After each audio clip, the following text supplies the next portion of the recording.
Pemirsa, belum lagi kasus pelanggaran hak cipta yang dilakukan usai, para personil Dewa kembali dilanda masalah sehubungan dengan pembuatan klip Arjuna Mencari Cinta. Kamis lalu, Jedima sutradara yang dipercaya menangani klip tersebut mengaku kecewa kepada Ahmad Dhani dan kawan-kawan yang telah datang ke lokasi syuting. Menurut J, sebagaimana jadwal yang disepakati, J dan krunya sudah hadir pukul 7 pagi. Namun hingga beberapa jam lamanya, personil Dewa baru kumpul semua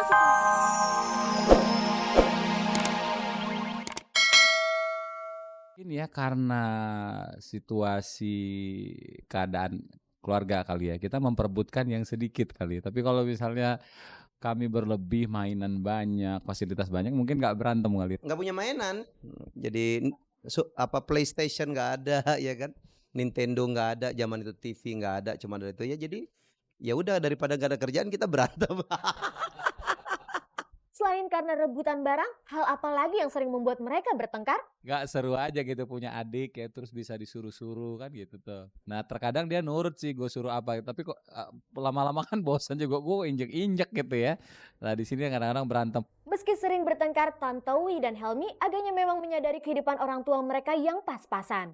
Keduanya bahkan bersyukur sebab lantaran kondisi itulah jiwa-jiwa tegar mereka tumbuh hingga akhirnya mereka bisa sukses seperti sekarang ini. Jadi bapak kami selalu mengatakan bahwa kalau kita ada kemauan dan kemauan itu baik, bagus gitu, insya Allah ada jalan terus. Dan ini sudah terbukti gitu.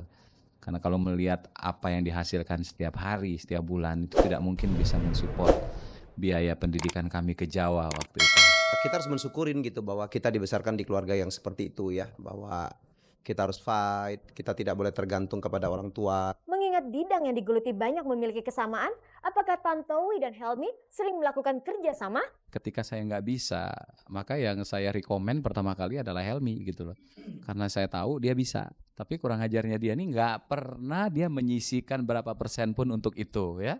Padahal kalau orang lain gue pajakin tuh ya, kalau dia tuh nggak pernah. Ya kita sangat saling support ya, dalam arti walaupun kita segmen kita beda, kadang-kadang saya cukup banyak dapat lemparan dari Mas Tanto gitu ya, kawinan gitu-gitu ya. Jadi saya pikir ya oke lah gitu ya, terima kasih. Akhir tahun aja barangkali saya zakatin gitu ya. Kekompakan dan saling mempercayai. Inilah agaknya yang benar-benar ditekankan kepada kakak beradik ini sampai sekarang. Itulah sebabnya ketika ada istri yang mengatakan bahwa mereka pernah berseteru lantaran urusan bisnis, mereka hanya tertawa-tawa saja menanggapinya. Di Jakarta kita cuma berdua, ya kan? Kita tuh justru di Jakarta ya, setelah kita sama-sama merantau malah kita kompak banget gitu. Jadi saya melihat banget intensitas hubungan saya sama Helmi itu luar biasa. Ketika kita sama-sama berkeluarga, punya anak, itu tidak terganggu sama sekali. Insya Allah nggak ada lah orang bisa ngadu domba saya terus bikin saya retak sama dia, kayaknya nggak bisa deh itu. Karena di Jakarta ini harta yang paling berharga di samping keluarga saya adalah Helmi dan keluarganya.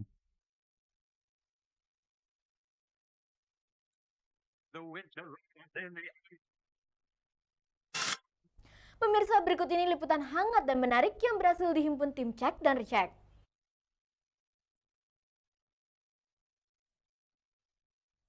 Pemirsa, belum lagi kasus pelanggaran hak cipta yang dilakukan usai, para personil Dewa kembali dilanda masalah sehubungan dengan pembuatan klip Arjuna Mencari Cinta.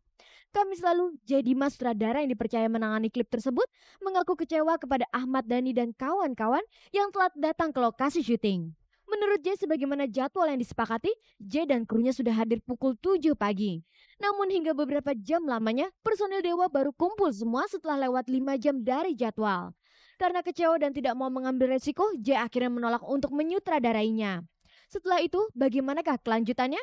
Berikut komentar J kepada Cek dan Recheck yang menemuinya di lokasi syuting Arjuna Mencari Cinta Kamis lalu. Sebagai orang yang memang biasa-biasa aja kemampuannya, saya nggak berani untuk maksain ini gitu. Dan saya nawarin, Dani kan emang dari dulu mau ngedirect gitu. Dan saya nawarin, lu mau nggak pakai setting gue, lu direct aja deh gitu. Ini saya kasih kru sampai jam 10 aja. Begitupun dengan settingnya gitu. Itu toleransi saya gitu. Dan Dani kebenaran menerima dan saya juga nggak masalah. Kalau memang begitu, bagaimana nanti dengan pihak manajemen atau recording yang selama ini menangani Dewa? Sebaiknya mereka juga tahu saya orangnya kayak apa gitu. Maksudnya saya nggak seneng gitu-gituin. Mau telat 1 jam masih nggak apa-apa gitu ya.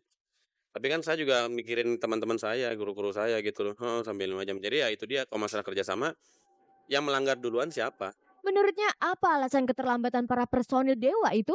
Saya nggak tahu, bisa jadi miskomunikasi. Ya, saya nggak tahu deh, saya nggak berani ngomong gitu. Mungkin mendingan tanya sendiri gitu. Selama ini J memang sudah sering menjalin kerjasama dengan Dewa dalam hal pembuatan video klip. Menyinggung soal keterlambatan, apakah personil Dewa sering seperti itu? Dulu sih memang ya masalah terlambat ya iyalah gitu ya, maksudnya ada lah pasti gitu. Tapi nggak terlalu lama dan shotnya juga nggak yang sulit gitu. Setelah kejadian itu bagaimana dengan nasib honornya? Nggak ada rugi, saya nggak mau dibayar malah. Saya mendingan duitnya saya bagi-bagi ke kru saya aja. Jadi emang saya ngapain dibayar gitu, saya nggak kerja apa-apaan. Pemirsa, untuk mengetahui apa alasan keterlambatan mereka, Cek dan Recek juga mewawancarai Dani dan Once di tempat yang sama. Sayangnya mereka tidak banyak memberikan keterangan lantaran sibuk melayani wartawan yang menanyakan kasus pelanggaran hak cipta. Kami terus terang juga dapat informasinya mungkin salah. Kami mendapatkan informasi bahwa ini syuting akan dimulai jam 10, sementara dari pihak production Dimas Jai jam 7 mulainya. Kami tahunya dari manajemen kami jam 10 gitu. Sehingga ya kami ada yang datang jam setengah 11, jam 11 gitu ya. Ya Fajar yang salah. jadi saya kira mungkin manajemen kami yang salah. Manajemen kami yang salah. Soal kemunduran J Dimas, Ahmad Dhani pun hanya berkomentar singkat. Karena saudaranya takut dituntut.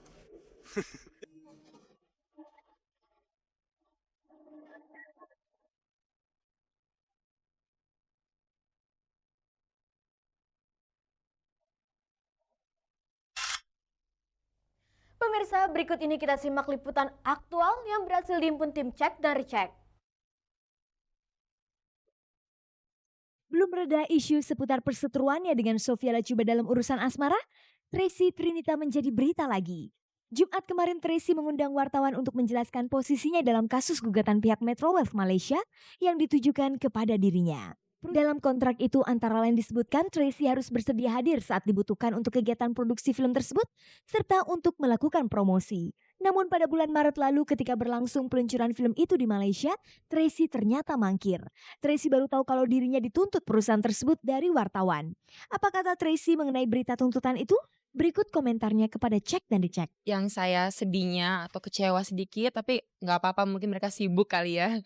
Kenapa saya dikabarinya melewati wartawan? Untung kita punya banyak teman wartawan ya. Kalau enggak saya nggak akan pernah tahu berita ini dalam menaruh tanggal. Jadi tanggal tersebut saya udah kosongkan, nggak ada schedule sama sekali. Jadi masalah waktu dari kita nggak ada. Kalau memang dirinya sudah menyerahkan seluruh pengaturan acara itu kepada pihak Metro Wealth, lantas kenapa Tracy tidak mematuhi jadwal tersebut? Kita bekerja kan nggak cuma untuk satu pekerjaan ya kan, saya nggak cuma nunggu sampai filmnya selesai. Saya masih ada kerjaan lain, komitmen lain. Selama gugatan itu dimunculkan, apakah Tracy sudah menghubungi pihak Metro Wealth? Saya udah mengabarkan ke mereka, saya dengar berita tersebut. Tolong boleh nggak konfirmasikan ke kita kan menghargai itu juga, ingin tahu apa yang terjadi. Lantas bagaimana tanggapan mereka? Mereka belum menanggapin. Saya rasa ini bukan masalah besar, mungkin kita harus selesaikan dengan kepala dingin. Lagi pula dengan cara kita bertemu, bermusyawarah, pasti masalah akan selesai kok. Simple masalahnya sebenarnya, kesalahpahaman. Pemirsa, ketidakhadiran Tracy di acara peluncuran film itu agaknya memang sangat mengecewakan pihak Metro Wealth Malaysia. Berikut penjelasan Eka Septi Humas Metro Wealth.